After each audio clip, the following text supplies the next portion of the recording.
All right. So, Matt, did you see that news story the other day about the guy who got blown up and he lost the left side of his body?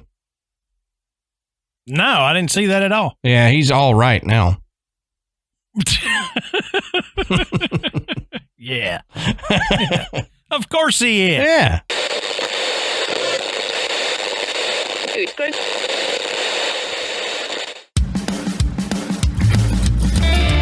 Good evening, everybody, and welcome to the Graveyard. Thank you for joining us tonight. My name is Adam. And my name's Matt. Now, pull up a tombstone or settle into your casket and get comfortable because this is Graveyard Tales. All right, everybody, here we are again. Matt, how you doing tonight, brother? Man, I'm good. Excellent. Good to be back in the graveyard again. Oh, yeah. It feels like longer than it's been. I don't know why. Yeah. But yeah. It feels like longer than it's been. But we're recording technically on a dark week. So if you keep up with our dark weeks and our times, then you may kind of figure out when we're doing this and get a little behind the scenes of the recording schedule, but there you go. So we technically won't have an episode the week we're recording it, but we're still recording, just so you know. We still work on dark weeks. But real quick, we want to say go check out the Podbelly Network at podbelly.com. You can find some different shows to listen to. We're proud to be members of the Podbelly Network, so go over there, check them out, podbelly.com. We also want to thank tonight's sponsors, AMC Shudder and Care Of, and we'll talk more about them throughout the episode. For more behind-the-scenes stuff, go over to patreon.com/graveyardtales. You can sign up to become a patron. And our $10 a month patrons, they get to see, like Matt likes to say, how the sausage is made. They get to see the videos of the episodes. They can see our T-shirt. So I've got a Bigfoot shirt. Matt's wearing a Nazca Lines shirt. You can see our beautiful faces, or whatever you would consider our faces. And you get to see stuff that I don't cut out of the episode. That I normally would cut out of the audio episode. So you get to see a little bit of the mess ups and usually we have some stuff in the beginning before we actually start recording that you get to hear us kind of just jaw jacking back and forth about some personal stuff. So you get behind the scenes there. Yeah. And it's fun because we're talking about what we're going to do on the show, or, tonight we're, talking about buying hats. Yeah. Yep. You get to hear that conversation. Buying hats and my great grandmother almost blowing herself up, some crazy stuff. So yeah, go over there, check that out. Patreon.com/graveyardtales. And we have other levels, not just the 10, but we try to post one bonus episode a week, where you can go over there and find some stuff that we wouldn't talk about on the main episode. It's different topics. It's funny stuff sometimes. It's stuff that may pertain to a main GYT episode, but not enough information to make a complete episode, so we put it as a Patreon. So go over there and check us out and become a patron. All right, Matt, so let's take a second and talk about one of our longtime sponsors, AMC Shudder. Now, Halloween is great. As you all know, it's my favorite holiday. Being that it's so great, why should we only celebrate it once a year? That's why Shudder, the go-to streamer for all things scary, is pulling out the stops for halfway to Halloween month. I like that. I'm gonna start celebrating halfway to Halloween month. I guarantee it. Halfway to Halloween. I love it. Yeah. So that means new premieres every week, all month long, including a new season of Cursed Films, exploring the facts and legends behind allegedly cursed films like Rosemary's Baby and The Wizard of Oz. And that's awesome because we've talked about that. Absolutely. I mean, that is fantastic. I mean, that stuff is just, it absolutely is enthralling to me. I love hearing those stories. Oh, I know. I know, and it's awesome that Shudder is doing that. And they've got new movies like The Cellar, starring Alicia Cuthbert, hot off its premiere at SXSW, so South by Southwest, if you didn't know the SXSW moniker there. Now with Shudder, you can stream supernatural, thriller, and horror movies and TV shows across all your favorite devices, and Shudder's streaming library has just about everything, from original movies like Hellbender, The Boy Behind the Door, and PG Psycho Gorman, to the hit series Creepshow and the Boulet Brothers, Dragula. Yeah. And, if you like the old classics, you're going to love Shudder. I mean, they've got the best collection from all around the world. And this month, they've got favorites like Candyman and Evil Dead, along with those hard-to-find titles like The Devils and Tobe Hooper's The Funhouse. And, Amanda and I love it. And now that Brooks has gotten into horror movies, he probably watches it more than we do. Yeah. He's gone back and he's watched the originals of some of those classic horror movies like Friday the 13th and Halloween. He loves all of those movies. And, these were things that when he was growing up, we'd go to the costume store every Halloween and he'd be like, who's that? Who's that? Who's that? Yeah. Now he's old enough. He wants to see the movies that those costumes were from. And it's fantastic. We love it because none of the girls like horror movies. Yeah. Yep. So if you're like Adam and me and you want to celebrate Halloween more than once a year, then you gotta go get Shudder. It has everything: supernatural, thriller, and horror, and we can't get enough. And we think you're gonna love it too. Right now, you can stream your first 30 days of Shudder for free. Go to shudder.com and use our promo code GRAVE. That's SHUDDER.com with our code GRAVE. GRAVE. That's right. And Shudder, after the first 30 days for free, is only $5.99 a month. So it's an amazing deal to get everything you get. But if you haven't signed up yet, A, you really should, and B, you should use our code so that you can get your first 30 days of Shudder for free. All you got to do is go to shudder.com, SHUDDER.com, and use our promo code GRAVE, GRAVE, probably the most apropos code that they have, shudder.com, code GRAVE.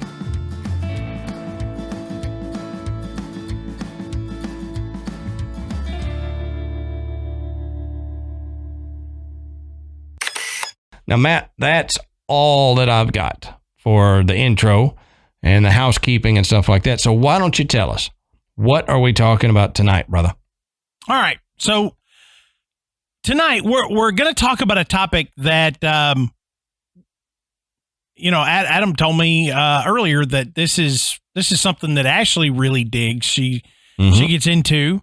So she's probably been hoping we would do this for a while now. Mm-hmm. She's listening and critiquing.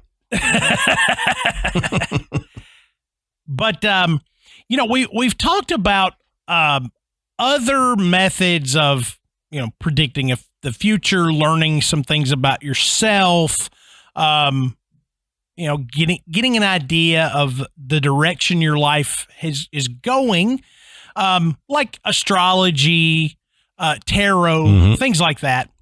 Tonight, we're going to look at another one of those. We're going to dive into numerology. Yes, sir. And, first off, I want to say, this is a really broad topic. I mean, there is a lot when you start looking into numerology. It really gets deep and you can get lost in the minutia of this, but we did not. We have always said we are the Cliff Notes version of a lot of these things, and that holds true tonight.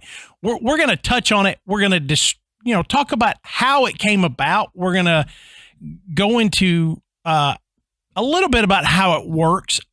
we're going to give you some really interesting details about numerology and how it's applied. But we're going to leave a lot of stuff out. Oh, so sure. If you guys have done some study or research of your own into numerology and you're like, wait a minute, you know what? They didn't talk about this. No, we probably didn't. But we're going to hit a lot of the high points so that you've got a really good base about what numerology is and how it works. And kind of whet your palate. That's so right. to speak. That's right. And then, you know, give you some links to go and continue the research if it's something that really interests you. Because honestly, out of all of these things that we've mentioned about, you know, trying to see into the future a little bit or get an idea, to me, numerology is probably one of the easiest ones to do yourself. Mm-hmm. You know, there's a lot of guides online to figure out, you know, how to take these numbers that are involved in your life and find numbers that are specific to you, and charts that will give you interpretations. You know, even Adam at the beginning of before we even started recording, he said that, you know, numerology doesn't click for him, that, you know, the tarot makes much more sense. Mm-hmm. And, you know, that may be the case, but, you know, if astrology seems a little out there for you, or if the tarot just, there's too much involved with the cards and the meanings and everything, then numerology may be right down your alley. Right. So, and for those of you that are more numerically inclined, it probably clicks better with y'all than it does with me. I'm just not a numbers guy. I'm a hands-on guy. That's why I married an accountant. You know, I mean, maybe that's why she's into it. It You know, could be. she spends every day just looking at numbers, and that, Yep. you know, that Yep. they become your friends. They do. You know? They do. And like Matt said, there's a lot to this. We could do many 4-hour episodes if we were going to try to cover everything, but that's not how we do Graveyard Tales. Right. But we're going to basically do like he said, the numerology guide for dummies here. That's a good way to put it. And even in my notes here, it says if you want to get real down into the nitty gritty, go see a numerologist, somebody that, you know, does this for a living or does it as a big part of their life. They can help get down into the nitty gritty where Matt and I probably will not go tonight. So like we always say, go check our sources, and we'll have a lot of sources down in the show notes of this episode so that you can go and continue that research that we're not going to touch on. So this may be the episode that you need to go into the sources down there and continue, where a lot of others you may not, but go down there, bottom of the show notes, check our sources. And I'm going to mention a couple sources as I go through my notes here. But much like astrology, numerology holds that your birthday says something essential about your personality. More broadly, adherents of numerology believe that numbers and the associations between them are mystical and meaningful. Some people believe they can be used to predict the future. Others consider numbers largely symbolic. Mm-hmm. So depending on which path you take, some believe it can tell you stuff about your future, or it just tells you about you, not necessarily the future, but it just explains you or explains your past in a way. Yeah, I think a good way to think about this is that it may have some insight on the path that your life will take.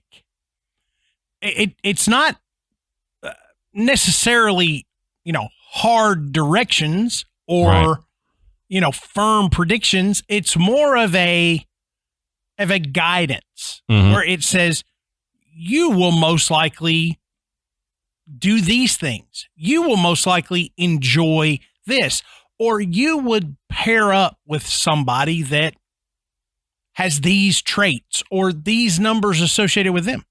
You're right. You're 12 and you go great with a 6 or whatever. Yeah. Don't take that as fact. I don't know, but we'll get into that here shortly. Yeah. Now, it's kind of like, being a 2 and marrying a 10. Yeah. I did that, but I'd say I'm more like a 4 maybe. And yeah, I'm guilty. I went up. Oh yeah. There's everybody a newer country song out that I actually find funny. He goes, try to keep my wife from figuring out that I married up and she married way, way down. And when it comes on, I sing that to Ashley and I nudge her. I'm like, don't tell my wife that she married down. Now, skeptics will argue that numerology is a pseudoscience. But Matt, there's been a lot of things that we talk about that's considered pseudoscience, or the scientific community or skeptics, actually cynics, in my opinion, say there's no way this could be true, yet there's a lot of evidence to the fact that it's true. So take this with a grain of salt when they call it pseudoscience. But they say that numbers in and of themselves can't confer meaning beyond their actual numerical value. Now, they say that investigations into claims of numerological ability have found no evidence of genuine psychic ability. Still, the practice has many modern-day fans, including some gamblers who use it to choose lucky numbers at roulette tables and other gambling things there. So, yeah. I mean, if you're into numerology, that would be a good place for it. Would be gambling. Put it all on 14. Yeah, I don't even know what color 14 is. It could be red or black. I don't know. I never played the roulette wheel. I don't know. I stick with blackjack or slots. Yeah.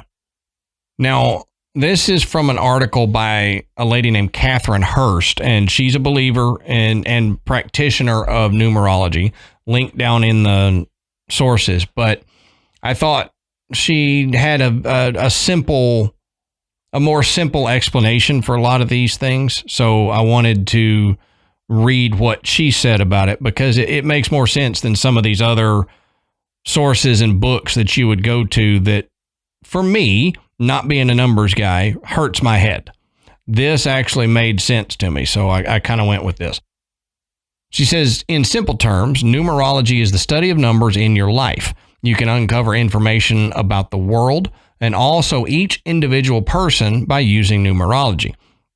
Numerology is seen as a universal language of numbers. Now, numerology can look incredibly complex, and there are so many different types of numerology that you may not even know where to start. But if you are familiar with astrology, then you may know a little bit about numerology already. It's similar in quite a few ways, but uses a different method to get the information and insights. It uses numbers instead of the stars. Now, she says that numerology is the idea that the universe is a system, and once broken down, we are left with the basic elements, which are numbers. These numbers can then be used to help us to better understand the world and ourselves as individuals. Now, to break in here, if you look at it like that, then that pairs up with a lot of actual, what scientists would consider scientific processes, because a lot of astronomers and all that, they say that math is the universal language and that everything can be broken down into math. Yeah. Right? So to me, it falls in line. Now, a lot of these scientists would say I'm making a leap that I don't need to make, or that I'm stretching what they're saying. But if they're saying you can explain everything through mathematical equations, then why not through numerology? Yeah. Yeah. You remember the TV show Numbers? Did you ever get into that? A little bit. I remember it. But I didn't wasn't a diehard fan of it. Yeah. I really enjoyed it. I liked the actors that were in it. I thought it was a well put together show. But the interesting thing about it is, the writers were able to put together a show where they were using actual math to help solve crimes and the like. But it was Hollywood. Sure. So I'm sure there was a little bit of stretch, but there was legitimacy behind the math that was presented on the show. And it was a good example of how math can be used to solve problems, even when you look at it and think math has nothing to do with this. In the grand scheme of things, math has everything to do with everything. Right.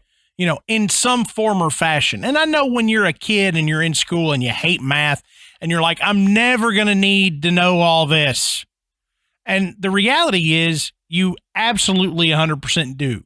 Right. You don't necessarily need to, have an in-depth background in calculus to live your life, but you've got to have at least a basic knowledge of, mathematical properties and how it works. Because I told this to the kids the other night. I said, they were trying to figure out some word problems. And then I finally just said, listen, cause Brooks was like, why this makes no sense. Why do we need to know this? I said, because life is one giant word problem. Mm-hmm. Okay.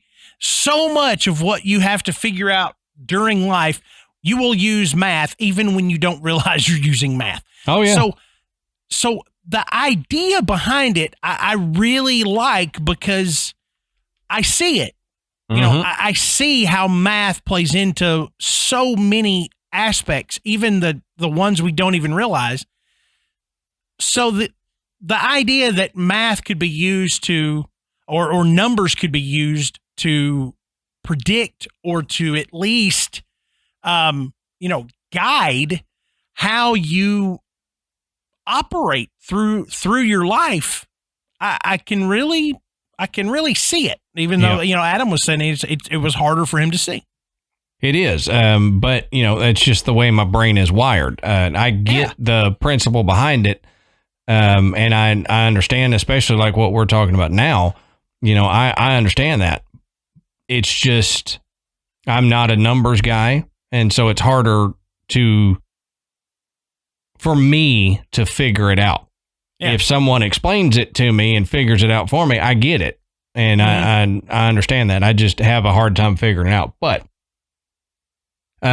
this goes on to say that by understanding that everything in the world is dependent on and can equate to numbers, a numerologist can take multiple elements of a person and break them down into meaningful numbers through various methods.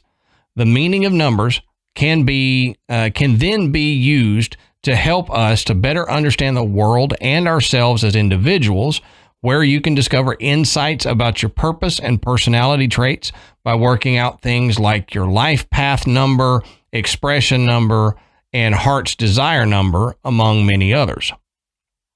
So, I mean, it's like that. What was that test that we did the other day?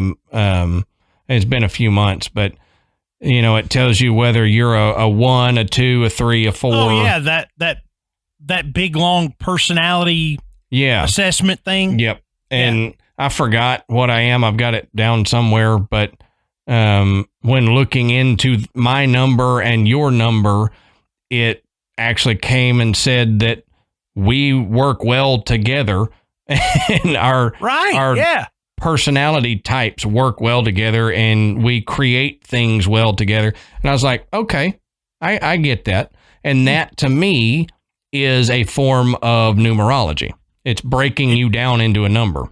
It certainly is. It certainly is. I mean, and most people you've taken one of those quizzes before, even if it was just a little simple one in the magazine. You've done it for yourself, and you've kind of some companies do it for new hires.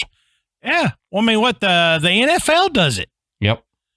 And I mean, because people talk about, they scored such and such on this, and Yep, on the personality index or whatever. Yeah, they're assigning a player a number, that's more than the number that's on their jersey. Right, right. To kind of get an idea of what's this person's work ethic like. Mm-hmm. Are we going to have some difficulty down the line because he's not going to get along with other players or coaches? Those kind of things. And they've been doing that for years. Oh, yeah. Yep. Now, let's kind of look into a brief history of numerology. And this says where numerology came from and how it came to be is somewhat of a mystery, like many ancient philosophies. Now, Egypt and Babylon are where the earliest written records of numerology are said to be. Always goes back to Egypt. I was just fixing to say, just like we said last time, it always goes back to Egypt somehow. Now, other evidence shows that numerology was used thousands of years ago in Rome, China, Greece, and Japan. And all that makes sense because you're looking at some of the societies and cultures that had some of the best thinkers, the best minds out there that we're aware of. And it could come from way, way before then, too. This is just the records that we have. But this may be going from as far back as when we first developed a number, we started using numerology. Now, modern-day numerology is normally credited to Pythagoras, who was a Greek philosopher. You know the Pythagorean theorem. He's credited with modern-day numerology.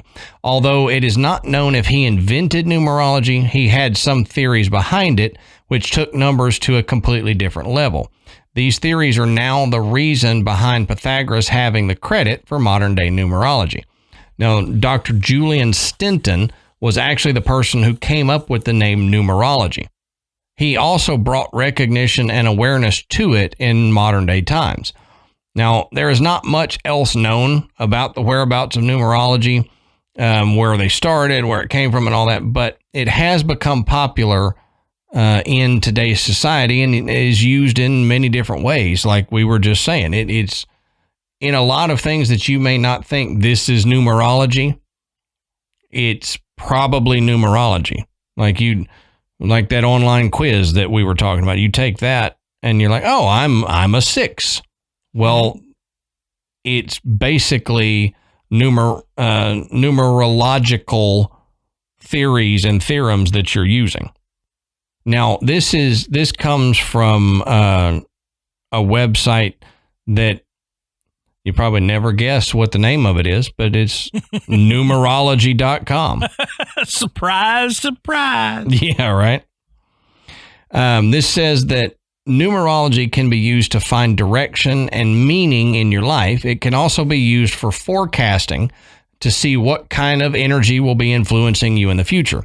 Many people even use numerology as a resource when naming a child or a business. And that's something I didn't think about before doing this research, is if you're into numerology, you could probably use it to name your kid based on their birthday and all that for the best name for them, basically. Now, the numbers present in a name impact its overall personality and potential. So some will put great intention into choosing a name that brings the desired result. So each letter is assigned a number. Your numbers are then added up to find a personality. So you can figure out if your name fits your personality, or maybe if you're named Adam, you really should be named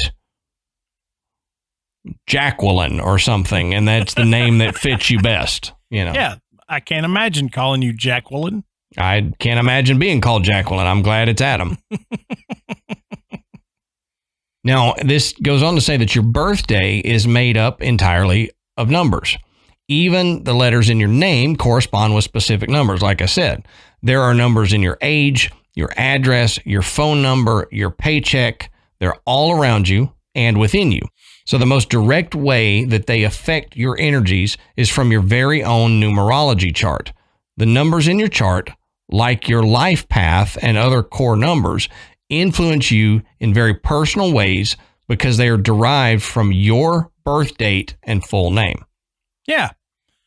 So when Adam mentioned earlier about if this really, really interested you and you wanted to see what it meant to you, then finding someone that practiced numerology was your best bet. And what they do is they will create what's called a numerology portrait, which is similar to the astrological natal chart that we discussed in that episode.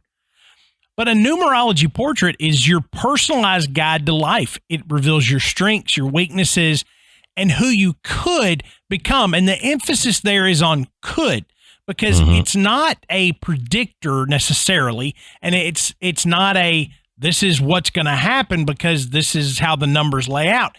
It's just kind of a guide or general suggestion. Okay. Right. It shows what your potential could be. So some people refer to it as a mystic cheat sheet, but unlike the natal chart, which uses the exact time and place and day of birth to calculate your portrait, numerology is a bit simpler. A numerology portrait, which is also, as Adam mentioned, a numerology chart, consists of only 6 numbers. 3 numbers calculated from your actual date of birth, your birth number, your life path number, and your attitude number. And 3 numbers pulled from the letters of your name, your soul's urge, your personality number, and your power number. And we're going to touch more on that a little bit later, but that kind of gives you an idea of, it's definitely not as complex as astrology. But this is something that, you could potentially do yourself. Yep. If you're numerically inclined, then you could figure that out. So let's go back to Catherine's article and notes here. And she says that how numerology works is actually quite complicated. And if you want to get down into it, it requires a master numerologist to provide the detailed and accurate readings. But like Matt was saying, you can do the general numerology yourself. Or just take up numerology, study it, and become a numerologist. I mean, if that's what you want to do and you're numerically inclined, do it. Now, though you can easily find your life path number and things like expression, personality, and soul urge numbers using basic calculations, she says, it is the way that these numbers work together that needs to be interpreted properly. So you may have trouble interpreting it yourself. Mm-hmm. Now, she says the idea behind numerology is that the cosmos and your life is affected by your birth date, your birth name, and many other factors surrounding an individual. In this way, there are great depths that a numerology forecast can provide. Consequently, it can provide often astounding insights about somebody. It's believed that there are no coincidences in the universe, that your name and birthday affect the journey that you will take and your characteristics in the same way that some look at horoscopes and astrology to interpret signs and destinies. So that kind of maybe clarifies a little bit what we were saying about the astrology part of it. Mm-hmm. Yeah. But it is, to me, when you start looking at it, it does kind of remind you of horoscopes. Yes, it does. It does. I mean, and the only thing I ever do with horoscopes is read old ones. Yeah. Because I want to see how accurate it was.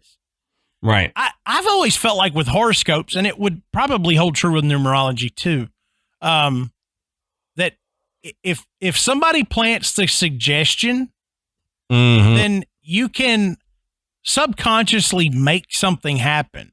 Absolutely. Now, yeah. I'm not talking about, you shouldn't go outside because a rock's going to fall on your head. And then, you're out there and, you go, I'm looking out for rocks. And then, you make a rock fall on your head. I'm not doing that. Some people could. Some people can manifest those thoughts, Yes, you could. But what I always like is a tulpa rock. I'll look at a horoscope and it'll be like, today you should really, try something new because it's, the moon is in this house and so take a chance and, try to learn a new skill or something. Then you look back and you go, well, that's exactly what I did the other day, or somebody said something, that's what I like. It just, I don't really look at one and then think about the day or the week or the month ahead. Right. I like to go back and look and go, did this fit? Right. And sometimes, to be honest, I'm guilty of making it fit. Sure. I mean, I think we all are. Yeah. Well, it's like, it reminds me of that I Love Lucy episode where she gets into horoscopes. Yeah. And we actually watched this the other night because Ashley's favorite show is I Love Lucy. So we were watching it the other night and she reads Ricky's horoscope and tells him, you're fine today. You can make business decisions, whatever. So he leaves the house and then she goes, oh no, that was yesterday's paper. Oh, and she gets today's and she's like, oh, he can't make any business deals or do anything today because he'll get hurt or something. So a phone call comes in and she picks it up. She says, no, he is not going to come see you because he's supposed to go to the barber. She said, he can't come see you today. It's not a good day for him. He'll come tomorrow. The answer is no, and hangs up. He comes back to the house and says, did we get a call? Because I'm expecting a call from a big producer today and he's wanting to run a piece on me. And she's like, oh, no. And so it just reminded me of that because she screwed up his whole future with by reading the wrong horoscope. Yep, exactly. Now let's look at the single digit numbers because we've talked about the numbers and the fact that they can be used in determining your life path or personality traits or whatever, but we haven't talked about the actual individual numbers. So let's talk about these. Now, we got to look at single digits first, then we'll look at double digits. But the single digits, it says the foundation of numerology is the single digits 1 through 9 because they are the basis of every other number. Any number can be reduced to a single digit by adding up the individual numbers it's composed of. For instance, the number 17 reduces to 8 because 1 plus 7 is 8. Right. The number 231 reduces to 6 because 2 plus 3 plus 1 equals 6. Right. So it says by studying the unique meanings of each digit 1 through 9, a numerologist can then read the larger meaning of any other number. Now let's take a quick look at the meaning of each of these digits 1 through 9. Now number 1, it's independent, goal-oriented, and innovative. Yeah. And so with number 1 and with number 1 showing up as a predictor for you, things like you feel healthy, physically, mentally, emotionally, spiritually healthy. You can look at success in your professional life, whether achieving a higher position or getting a raise. It indicates maybe sudden changes in your life, not necessarily positive, possibly negative, but they will eventually be for your own betterment. Everybody's had that. Something bad happens to you, but you actually, it in the long run, it's a good thing. Mm-hmm. It helps you learn something about yourself or someone else. Yep. But it talks about controlling fear and anxiety. Making better connections. If you're a student, then a 1 as a predictor can mean it's going to be a really good year for you. You can achieve success and and advancing your education forward. And that's just touching the surface on all of the things that are associated with the number 1. Right. Now let's move on to number 2. And number 2, it's intuitive, it's unifying, and it's influential. Yeah. Yeah. So, with number 2, you're looking at things like, improving your personality, finding new friends and strong networking, creativity, is really, focused around the number 2, writing, speculating, creating, any of those kind of things. The number 2 is a positive sign for those type of individuals. So if you have a 2 in your primary numbers, and then you do kind of a predictor chart, seeing a number 2 lets you know, oh, well, now may be a good time for me to work on my relationships with, my family, specifically the female members of my family. Mm-hmm. If I plan well for this year, then I'm more likely to achieve the goals that I set for myself. So those are the things that are associated with the number 2.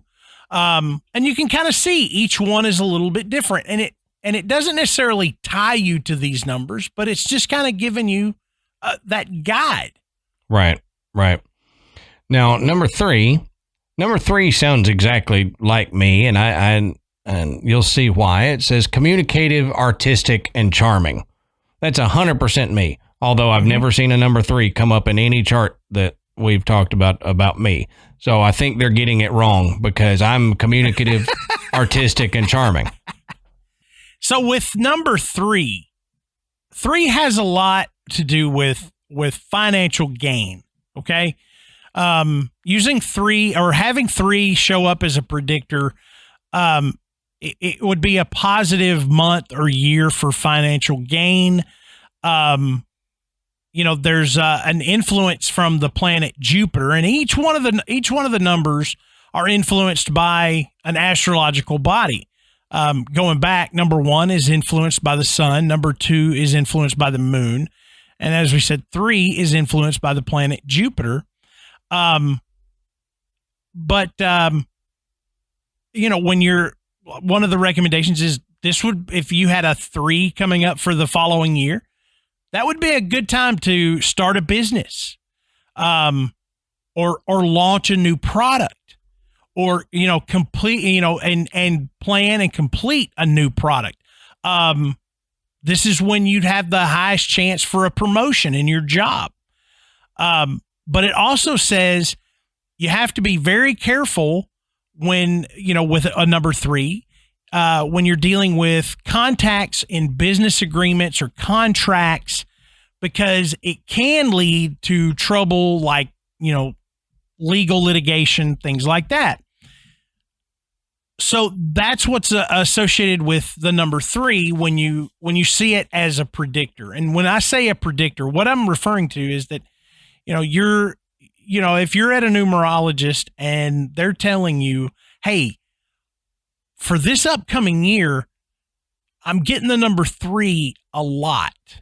Okay. A lot of the things that we're looking at, and then you've got a 3 in several positions in, your numerology chart, and 3's coming up for this following year for you, now would really be the time for you to do these things. So that's how these numbers are let out. Now that's a rudimentary explanation, but at its core, that's what it's talking about. Right. Now, number 4, moving right along, is practical, loyal, and service oriented. Yeah. So Neptune is affiliated with number 4. It may be time now for buying a new home, getting married. Married couples, there's a good chance you might have a child this year. It would be a really good time. I don't need a number 4 this year. But it says that with a 4 predicting the following year, it's probably not going to be the best time for a love affair. So if you're starting a new relationship, you may run into some troubles. You may have some pitfalls along the way if you're trying to build a new relationship. But for established relationships, the number 4 is a really good sign. Okay, so number 5. Number 5 corresponds with curious, adaptable, and social. Yeah, so things you could expect to happen for you in a year where 5 becomes one of your predictors. New friends, new maybe just those people that were acquaintances may become closer to you. Traveling abroad is a good idea, and it may just happen naturally. Communication will be improved.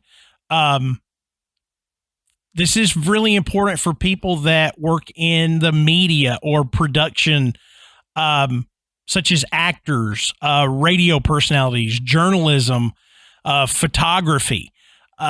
Those people can see a lot of benefit from having a 5 show up in predicting the next year for them, or even the next month or week. So let's say if Adam and I did this and a lot of 5s were coming up for us, that would be really beneficial for the show. Mm-hmm. We could expect to see maybe an increase in listenership, or maybe we get a new sponsor that we had been hoping to get, something like that. Maybe a TV deal. Yes. Graveyard Tales, the TV show. It's like Spaceballs. It's like Graveyard Tales, the breakfast cereal. Graveyard Tales, the flamethrower. They've gone to plaid. But it also says with number 5 that imagination and memory power will be improved. So I don't know how that kind of throws in with the rest of these, but it's just, I don't know. It's stuck right there at the end. Hey, what planet is 5? 5 is controlled by Mercury. Okay. And Mercury in astrology is a strong planet for analytical skill, logic, and relationships. Ties in.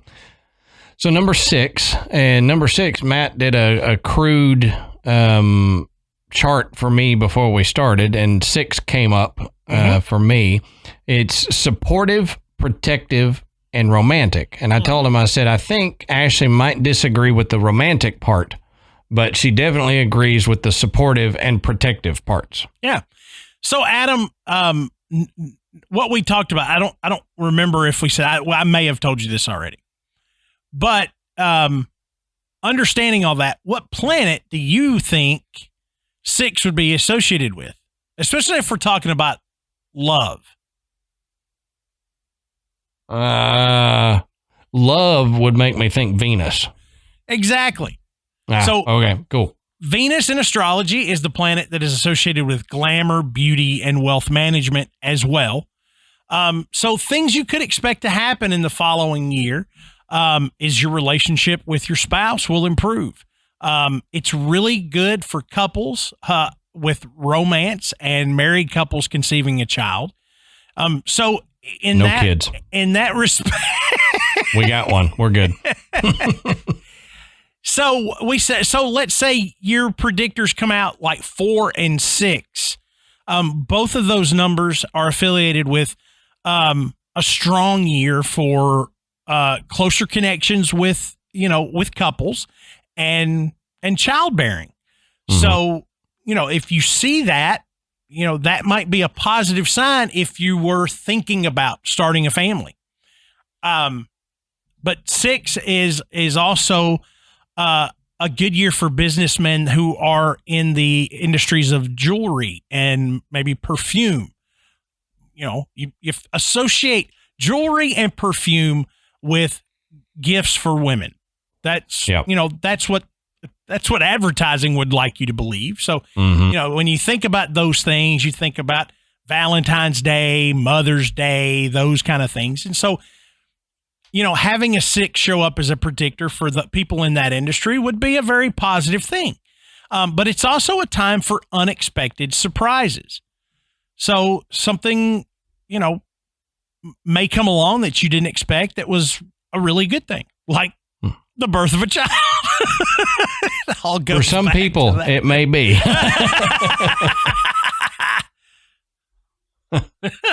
Look,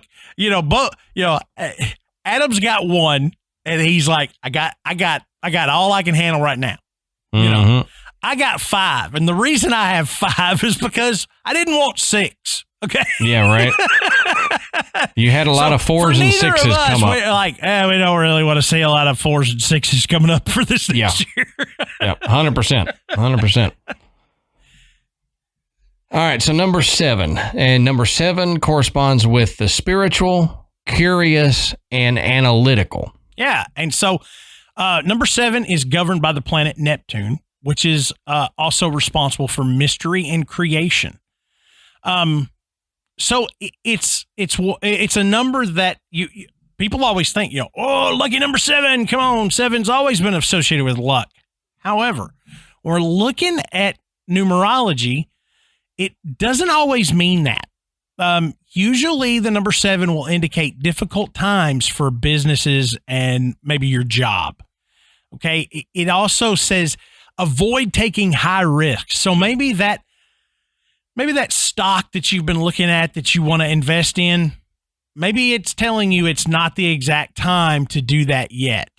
Something may not be kosher, and it's telling you, hold on to your money. It's probably why in several cultures 7 is unlucky. Yes. Yeah. And that is true. When we look at, Western culture, 7 is a lucky number, but that's not the case when we look in other cultures.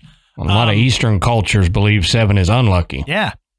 And for these reasons, 7 indicates that you shouldn't make hasty and quick decisions. It says that regular meditation can be helpful. It says you shouldn't indulge yourself in unnecessary debate and discussion. But it also says that you should try to devote your time in gaining more knowledges of occult science, like numerology, but also healing techniques, like Reiki, hypnosis, those kind of things. Acupuncture, maybe. Yeah. Again, it deals with the mystical, and those things all kind of fall under that category. And those things that are very firm and analytical, it may not be the best time for those. Right. Now, number 8. Number 8 is ambitious, karmic, and enduring. Yeah, and so number 8 is governed by the planet Saturn, and that's also a number of occult and mystery. And Saturn is known as a judge in astrology. So things that also known as the hula hooping planet. The hula hooping planet. Wouldn't that be funny? It was like, 8 is associated with rings and all this stuff. Yeah, right. Yeah, taking it too literal, guys. Come on. But with 8 as a predictor, it's good for your observation power. Okay, so, you should notice an improvement in your ability to, investigate and notice and discover. Your judgment of people and situations will be highly suspicious but accurate. Okay, but you also could be affected by a severe injury or accident. Stress, debate, and anxiety may be a problem in your professional life. But it also says that you should take advantage of looking inward at your own health. Recommendations, if 8 is a predictor for you for the upcoming year, it says you should consume lots of water, juices, coconut, green leafy vegetables. It says don't expect help from others, especially from family and friends. That's not necessarily a negative thing. It's just kind of telling you, Maybe you've got family or friends that are dealing with their own issues, and they're not going to be available to you, right, in the upcoming year. Not like maybe they have been in the past. But it says you need to become independent and rely on your own resources and judgment.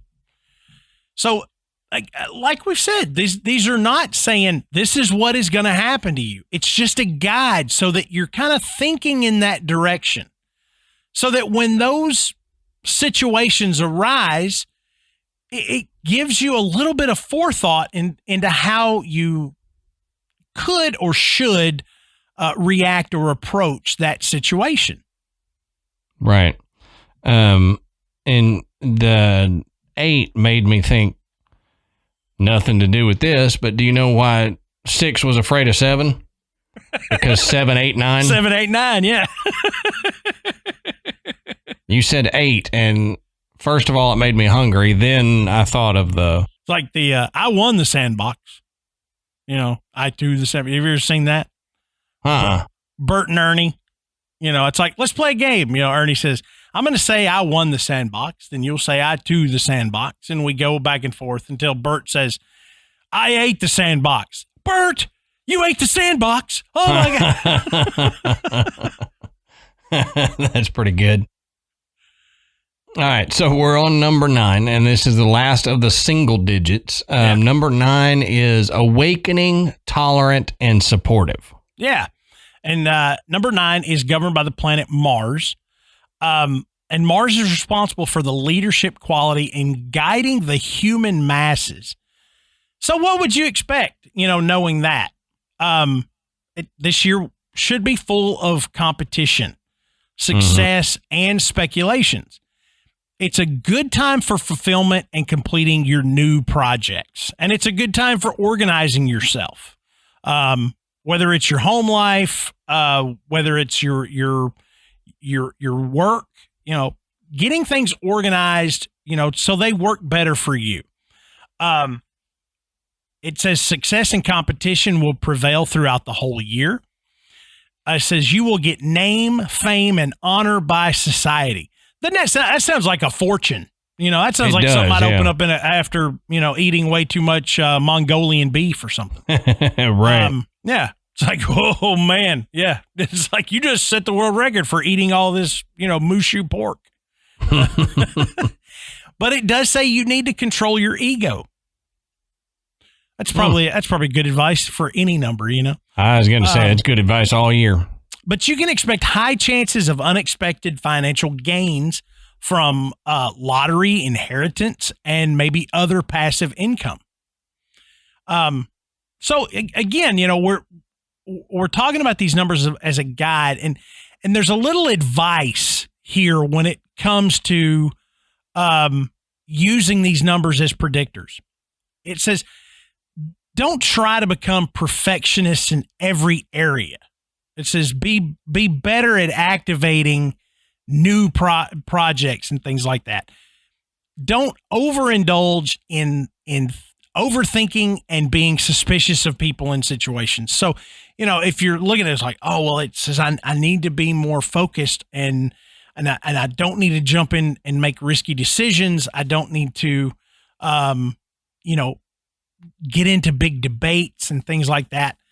You don't have to overthink this. Okay. Right. It's just a guide. And it says you don't necessarily need to trust the people and situations, but instead listen to your own heart and what it tells you. So somebody's telling you, just like with a horoscope and Lucy telling Ricky, oh, you can do this today. You can't. And then she's like, I'm all wrong. Bottom line is if your heart tells you it's right, if your intuition tells you it's right, then it's probably right, regardless of what the numbers say. Right. So we went through the single digits. We need to look at the double digits now.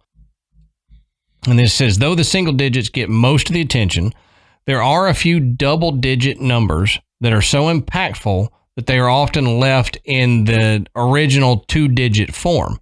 These are called master numbers. Right. And there are only 3 of them. There's 11, 22, and 33. Mm-hmm. And Matt, when we were looking at my numbers in the beginning, my birth year adds up to 22, Right. which I thought was kind of interesting. But it says they are especially spiritual numbers that can have a tremendous impact on a person's life path and overall purpose. Now, number 11 is enlightened, receptive, and charismatic. Number 22 is disciplined, capable, and successful. And number 33 is nurturing, altruistic, and wise. Yeah. Now, this says you may also hear about karmic debt numbers in numerology, and they are double digits like 13, 14, 16, and 19. And having these in your numerology chart can indicate lessons that your soul must learn in this lifetime. So that's interesting. That's that kind of brings in reincarnation into it, because if you're saying my karmic debt numbers, these are, when you think about reincarnation, like we talked before, your karma depends on how you're reincarnated or what you have to do during your next life. So if you're looking at your karmic debt numbers, then maybe those can explain why you were incarnated in this form to do these things and the things that you need to do to clear your karmic debt. Yep. Okay, so you've listened to all that and you're like, Adam, Matt, that's all great. Sounds good.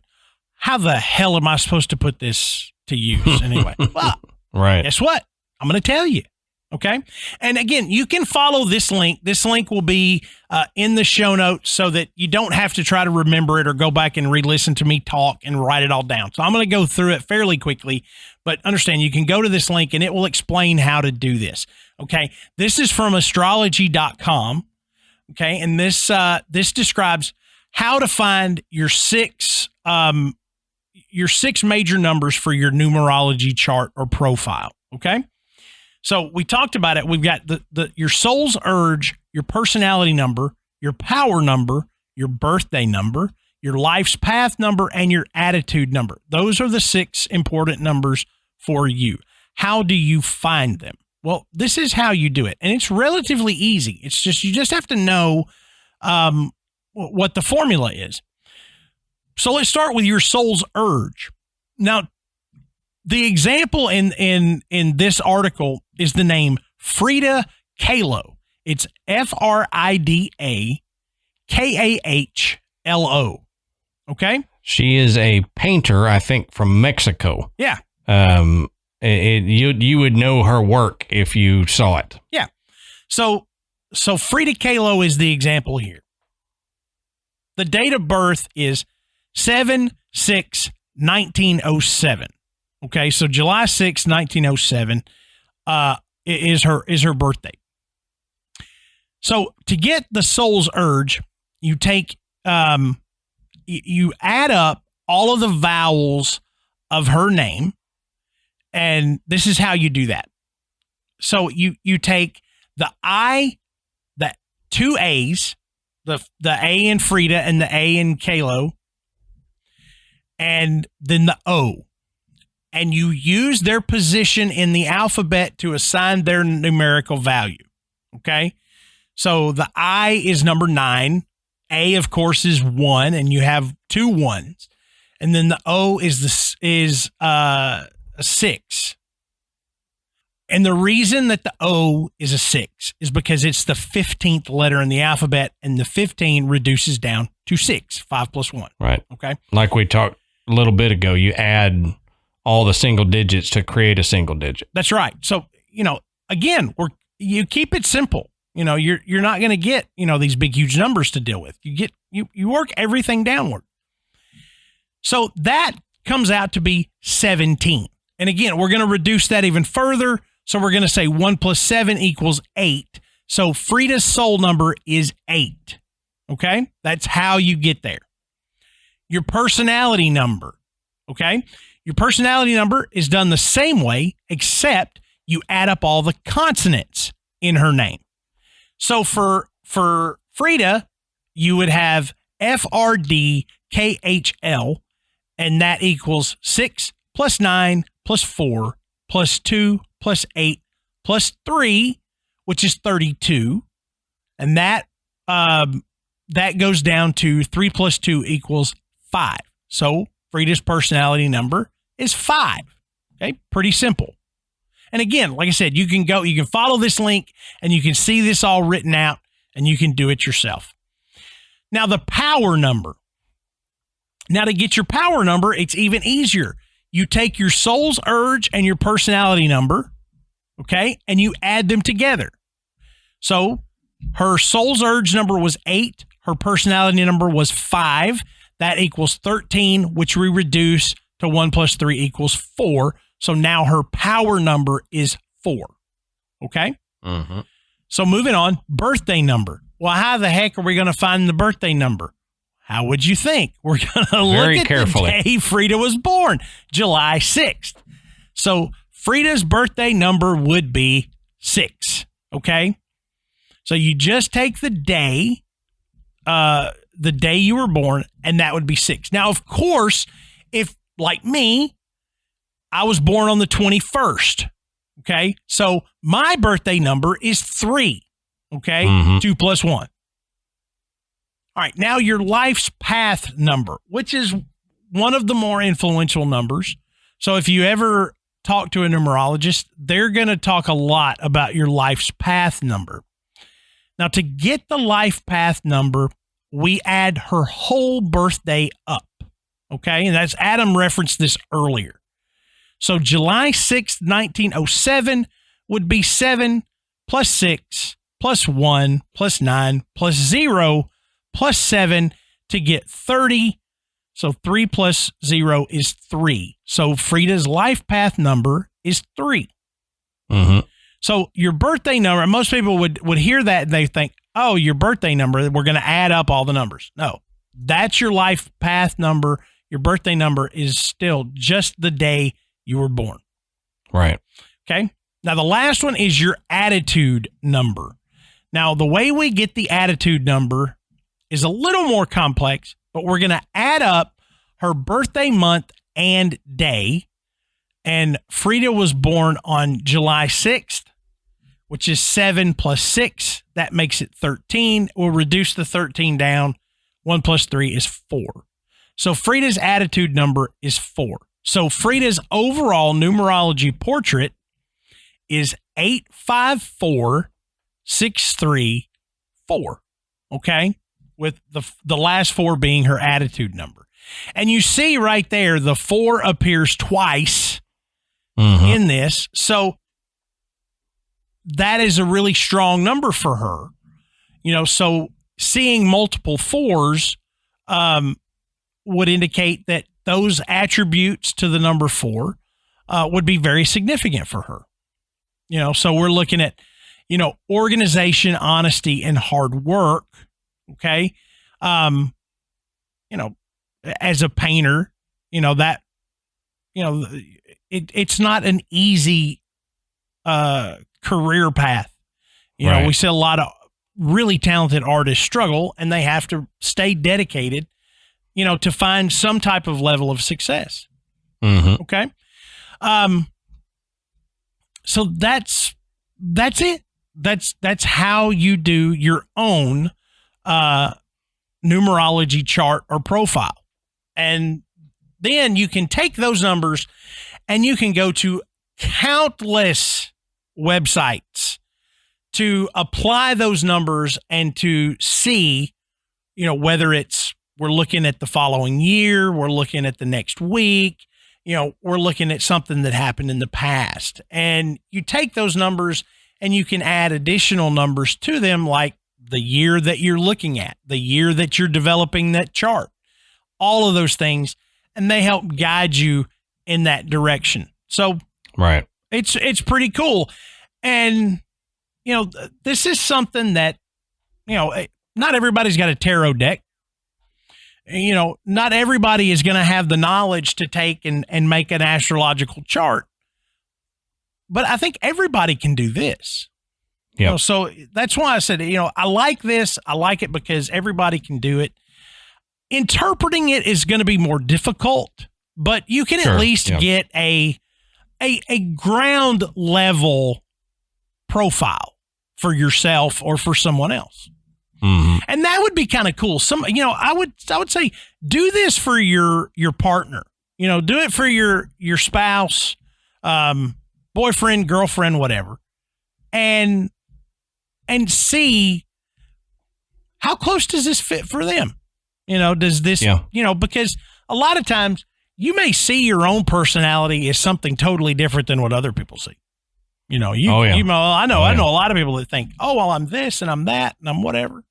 And other people are like, yeah, not really. I see why I'm you a think great person. I'm friendly. No, you're an asshole. Yeah. I've known a lot of people like that. Yep, exactly. Let's get into a little bit of more fun stuff. Okay, we're gonna wrap this up with some fun. Okay, not that the other stuff hasn't been fun, but we could sit here and talk all day about how to do this and what it would mean and how to interpret it.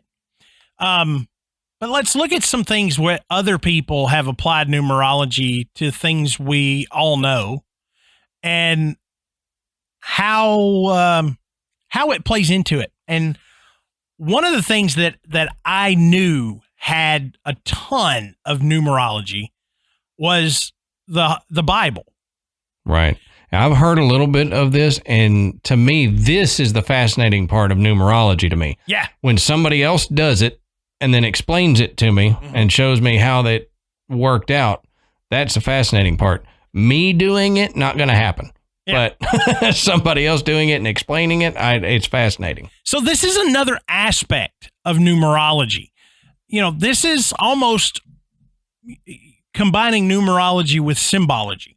We're going to use these numbers not arbitrarily. We're going to use these numbers because not only does it indicate, at base value how many of something, that total has a meaning set behind it. For example, the number 1. The number 1 is used in the Bible to symbolize the unity of the one God. For example, in 1 Timothy 2:5, it says, "For there is one God and one mediator between God and men, the man, Christ Jesus." So there you're seeing the number 1, used in reference to God, and the fact that, the Christian Bible teaches that there is only the one God. Mm-hmm. Now let's look at the number 3. Now the number 3 symbolizes the Trinity. And that's not the idea of a holy Trinity is not exclusive to the Bible. I mean, there are numerous other religious cultures that have a Trinity, a Godhead, so to speak. But in the Bible, the number 3 symbolizes God the Father, God the Son, and the Holy Spirit. And 3 often stands for wholeness or completeness. And you'll see this in the Ark of the Covenant, where 3 things were placed: the 10 Commandments, Aaron's staff, and a jar of manna. You also find it in the 3 gifts of grace: faith, hope, and love. Okay. You also see in the story of Christ's birth, the 3 wise men, the 3 gifts. So you'll see 3 show up a lot, and it symbolizes that wholeness. The Trinity of God united into one God. So that's what 3 symbolizes. Now the number 4 symbolizes God's work and universal truth. In Revelation 7:1, it says, "And after these things I saw 4 angels standing on the 4 corners of the earth, holding the 4 winds of the earth, that the wind should not blow on the earth, nor the sea, nor on any tree." So again, angels, the winds, the 4 corners of the earth, that number 4 is being used to symbolize God's work. Let's jump to number 7. Now, number 7 7 is a very polarizing number when it, not only with numerology, but, throughout multiple cultures, as we mentioned before, but 7 is probably one of the most important numbers used in the Bible. It symbolizes spiritual perfection, which does not symbolize how I'm speaking tonight. Fumbling over words. But if you think about it, the entire creation and rest, where in Genesis it says God took 7 days to create the universe.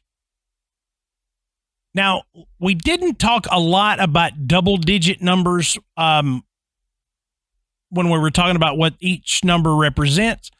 But in the Bible, double digits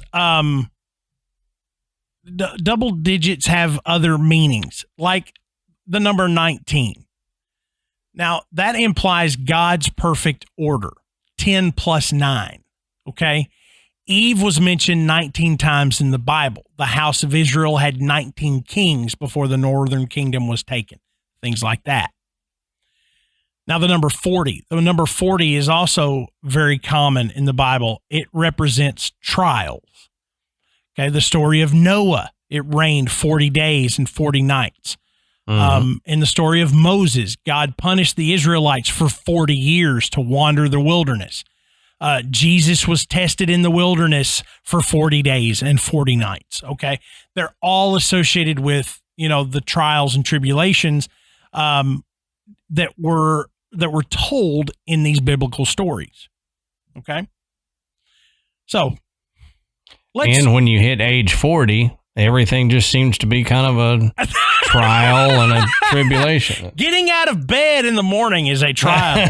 Trying to see to put batteries in something is a trial. Exactly.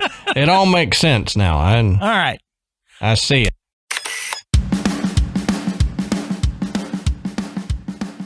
All right, Adam, let's take a second and talk about one of tonight's sponsors, Care Of.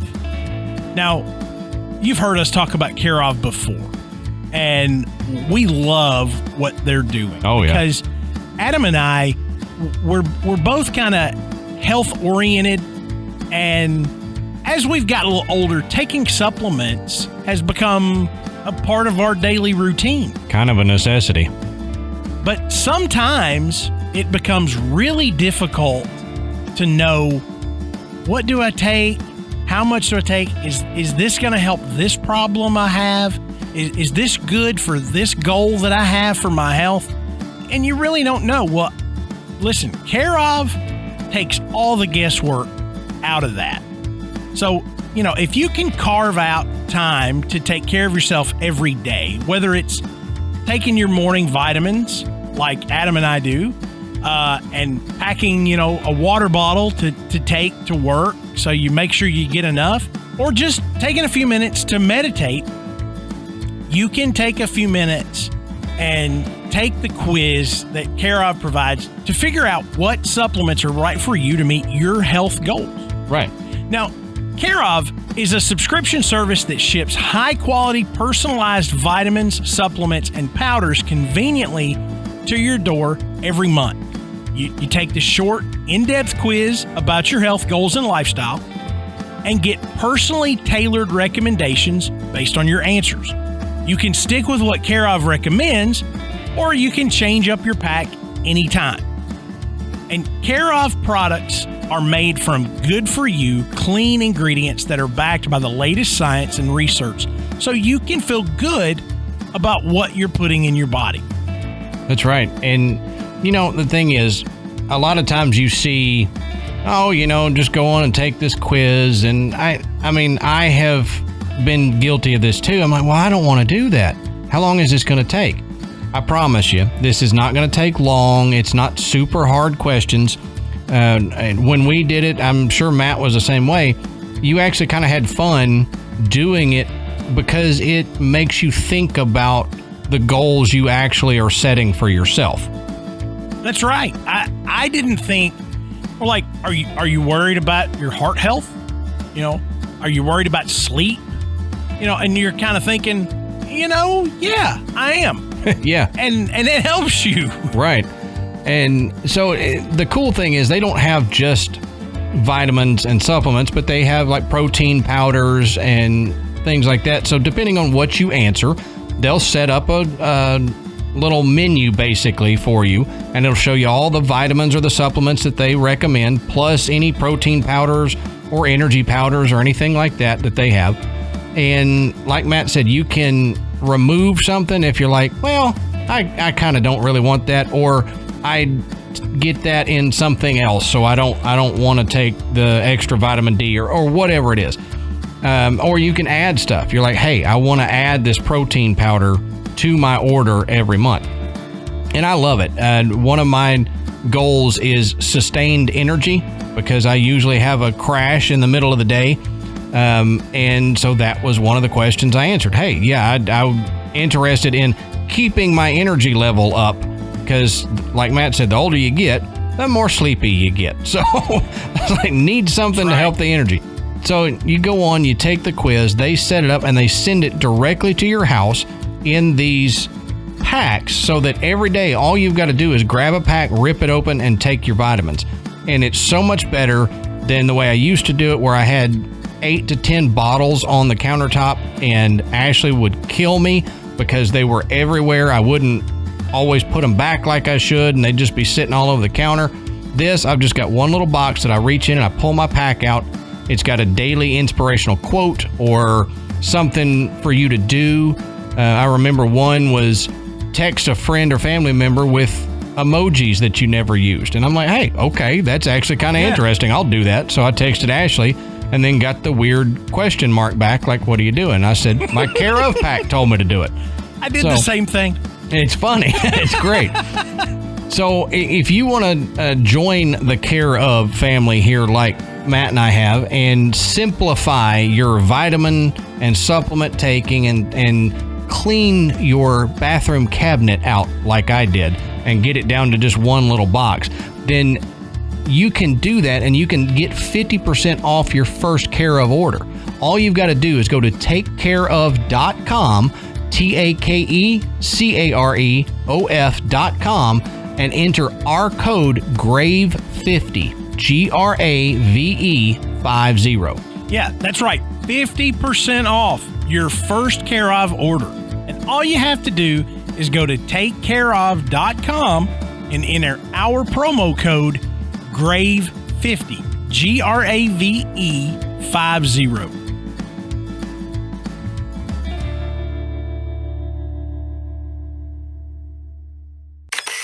All right, so moving on to our next topic.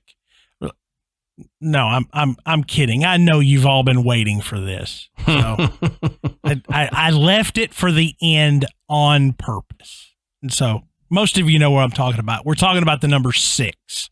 Mm-hmm. Okay, that's probably one number that everybody wants to hear about when it's referenced in the Bible. So the number 6 represents the fallen nature of man. Okay, God created humans on the 6th day. And of course, everyone knows the number 666 is referenced to Satan. But we're talking about numerology. So there's got to be more to it. You know, it's just not arbitrarily assigned a number and just like, yeah, that's it. 666. That's the number of the beast. Moving on. Could have easily been 222. Right. No, yeah, or anything. Now, according to the guys from Number File, there's a lot more. Now, it turns out what you see in the book of Revelation, where the writer refers to 666 in an apocalyptic vision, isn't entirely what you get. Now, put simply, 666 is being used as a code and not a very subtle one. So if you were alive and literate at the time of the New Testament, this is what you would have understood. The text was originally written in ancient Greek. Okay? Numbers are written as letters, and that is also true for Hebrew, which is the other main language of the original biblical text. Now, for small numbers, the first letters of the Greek alphabet, alpha, beta, gamma, are represented 1, 2, and 3. But then, like in Roman numerals, when you want to form bigger numbers like 100 or 1,000 or 1,000,000, they're represented by their own special combination of letters. So what that means is every word in Greek has a numerical value. So what does the number 666 mean when you translate it out using the Greek alphabet? You want to hazard a guess, Adam? Have you ever heard this before? I have sounded dumb enough this episode. I'm not going to try to guess and sound even dumber. I thought maybe that you had come across this at some point, but nonetheless, I may have. But I'm going to tell you, it may sound familiar when I get to it. Now, given the hatred of the Roman Empire of the time, and particularly its leader, Nero, yep, who was considered especially evil.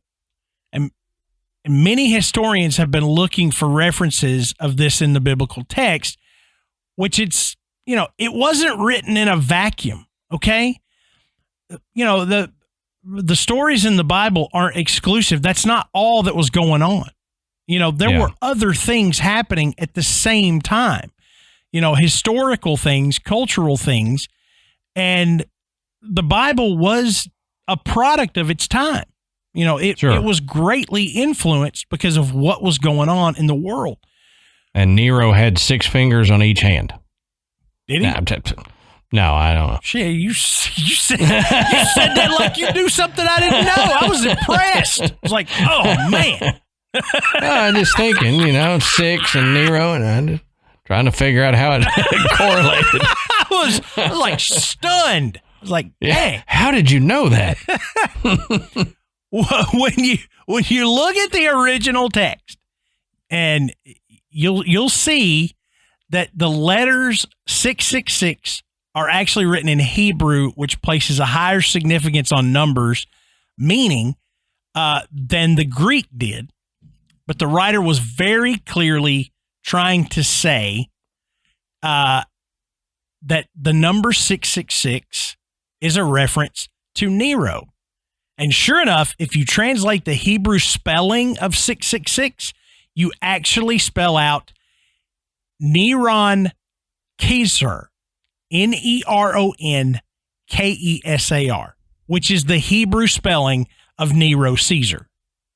Now, if you take the alternative spelling of the number of the beast, which has been found in several early biblical texts as being written 616, you can translate that out as being Nero Caesar. And no one at the time wanted to write a book that said the root of all evil is Nero Caesar. You'd get yourself in trouble. You'd get yourself killed, Yeah. Or worse, tortured for a long time and then killed in some horrifically painful, brutal manner. Okay? Yep. You're not going to just say that. No. But if you put it into a code like this, then you can say it and spread that message that, Nero is evil and he is our enemy. Pretty fascinating. And I know there's probably dozens more interpretations of what the number 666 means, but this one here has been the most logical one that I have ever seen. Okay. Yeah. It really makes a lot of sense. Yep. So when you're picking up a couple of energy drinks at the gas station and it total comes up 666, don't panic. Yeah, right. You're fine. Man, if you live in the South, you have been behind an old lady in the grocery store or somewhere at the gas station and their total comes up to 666. They will either buy something else or not buy something. Right. We've all seen that happen. That's right. Because they associate it with the devil. Right. And it's not. It's more or less associated with Nero, who was evil. And he was. I don't think there's a lot of good things you can say about Nero. Yeah. But like you said, there's other interpretations as well. Yeah. I do remember now vaguely that you talked about it. seeing something that referred to Nero and 666. But before you mentioned it, I couldn't have recalled that. Yeah. So let's round out this show with something that I found, and it was one of those things where I told Adam, I didn't tell him about this. So this is new to him. I wanted his reaction. But when I read it, I went like, well, I'll be, I mean, it's just one of those weird little things. You're like, somebody had a lot of time on their hands. Okay. Mm-hmm. But this is just historical events that had some, numerology aspects in how they played out. Now, this article I got this from, it goes into a lot of detail that I absolutely did not understand, but I understood this part. Okay. Understood enough. So in contrast to predictions that are based on, arbitrarily established significant numbers, there are predictions that stem directly from a reference point when the numbers of a certain form of self-importance are present. Now, these numbers are added to the original date of the event to come up with additional numbers that reference subsequent years. This will all make sense in a second, I promise. Okay?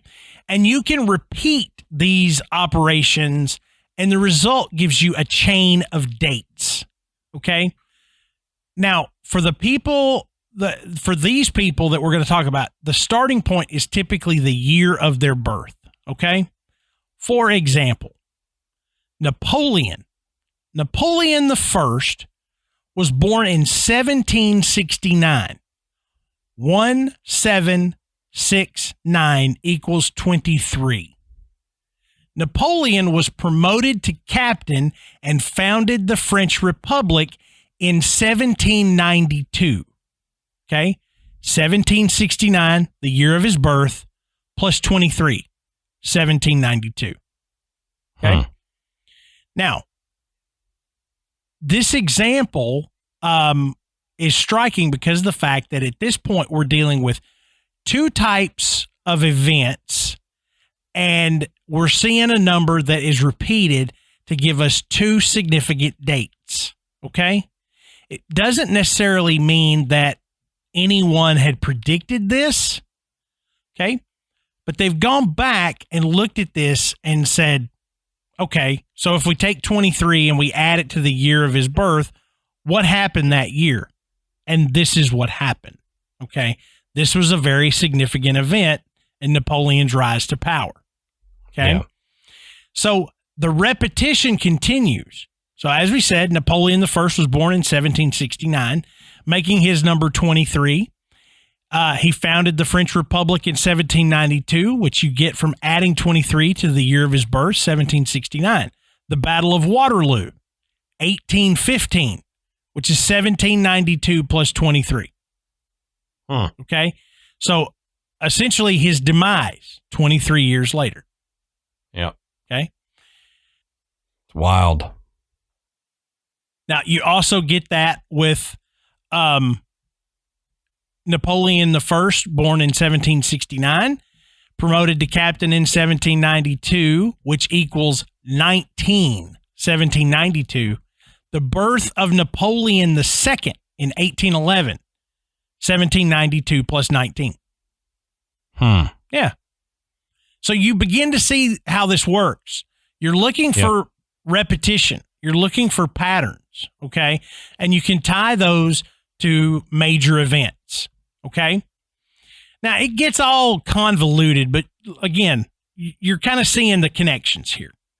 Where it gets crazy is looking at Napoleon III, who was the last emperor of France.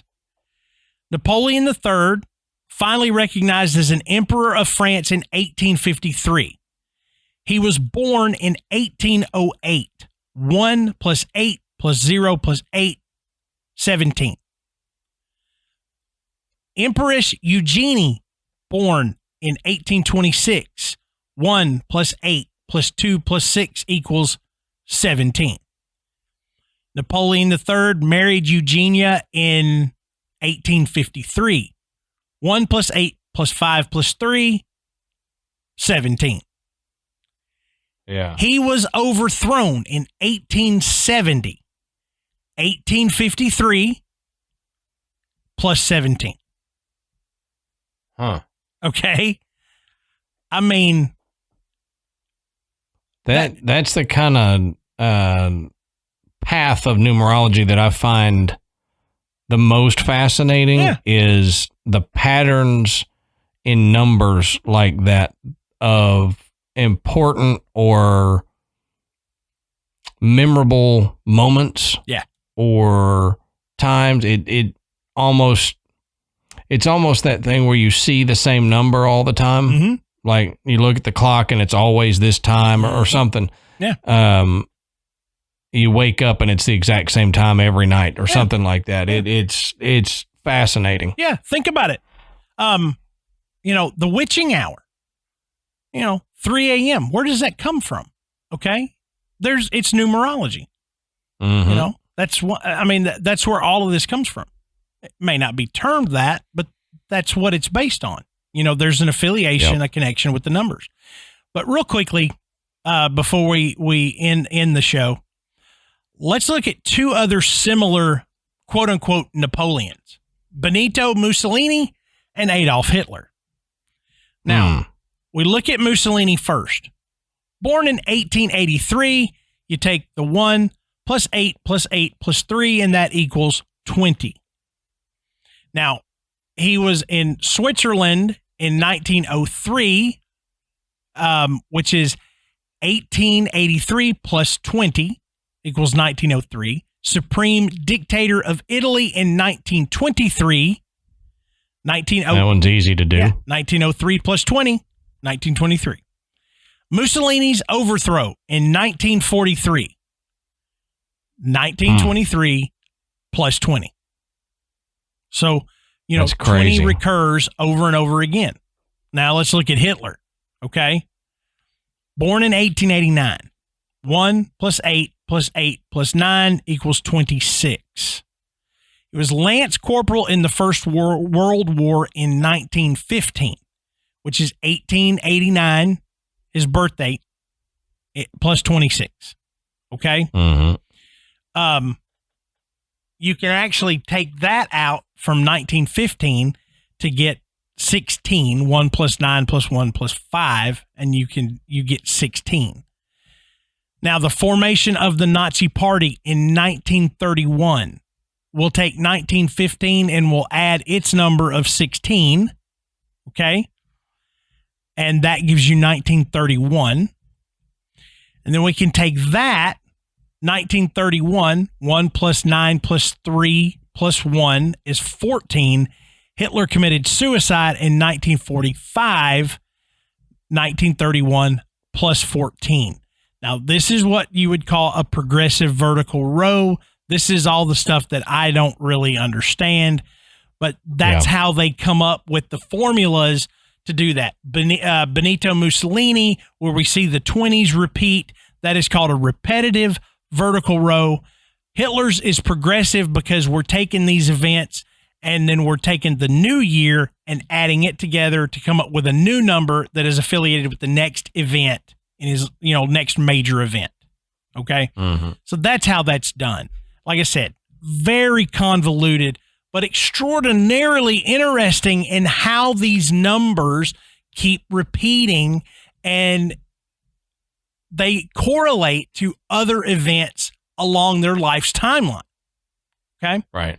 And, try that. My thought was try this yourself. Okay.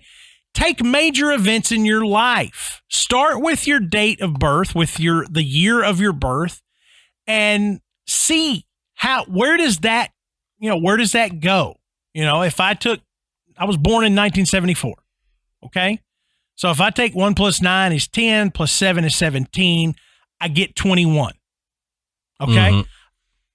My birthday, January 21st. Okay. Yep. All right. So if I look at 21 years from 1974, that's going to be 1995. Okay. 1995 is when I graduated college. Okay. So, you can go from there. You can take either the 21, we'll add it to 1995. So let's do that. 1995, 2005, 2015, 2016. I'd have to look and see if anything major happened to me in 2016. Okay. Yep. But I was going to say, I'm going to have to do that to mine, because I would have to spend some time looking back and trying to figure it out. So, and again, I could potentially reach and find something that happened to me in 2016, and I'd be like, oh, yeah, that's it. Maybe not. Okay. Too bad it's not 2017, because that's when we started the show. That's true. But, in the same respect, I could take the year 1995 and add that together and see where that takes me. That would be like Hitler's, which that's that progressive vertical row. You can find easy guides to do this stuff for yourself or your friends or your family and see what you get. Chances are it's not gonna line up and be perfect, but again, it's interesting. It's interesting on how these numbers kind of play out. I was, when I did it for my birth date, I was like, wow. Okay. That it just so happens that the year of my birth adds up to be the date of my birth. Yeah. It's kind of cool. Okay.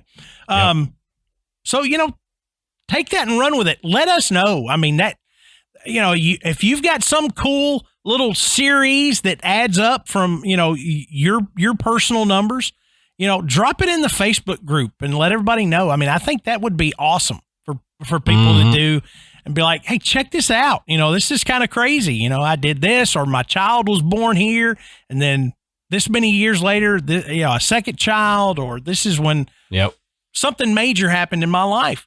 I was thinking about that. I'd be interested on how many people listening have that, kind of a numerical run like that. Sure. Yeah. But like we said, one of the best places to do that is in our Facebook group. And if you're a listener of the show and you haven't jumped in there, I promise you won't regret it.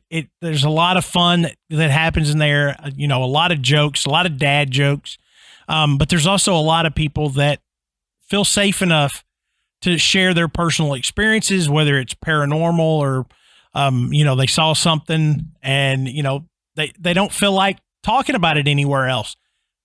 The graveyard is a safe place. You're not going to be made fun of. You're not going to be called a goofball or a nut job.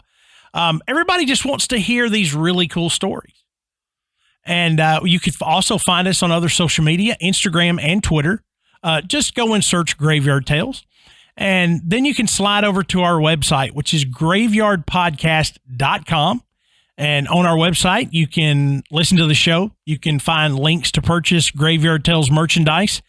And you can become a patron. And as we mentioned at the top of the show, we try to offer some different content, some little extra content for those people that have donated their hard-earned money to help support the work that Adam and I do.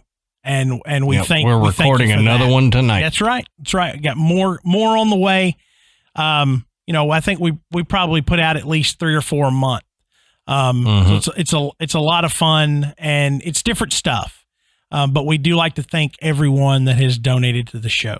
So, Adam, I think that's all I've got for numerology. Right so on. much more, but hey, an hour, hour and a half into this, we've covered a lot of ground. We have. So until next time, we'll save you a seat in the graveyard. See you soon.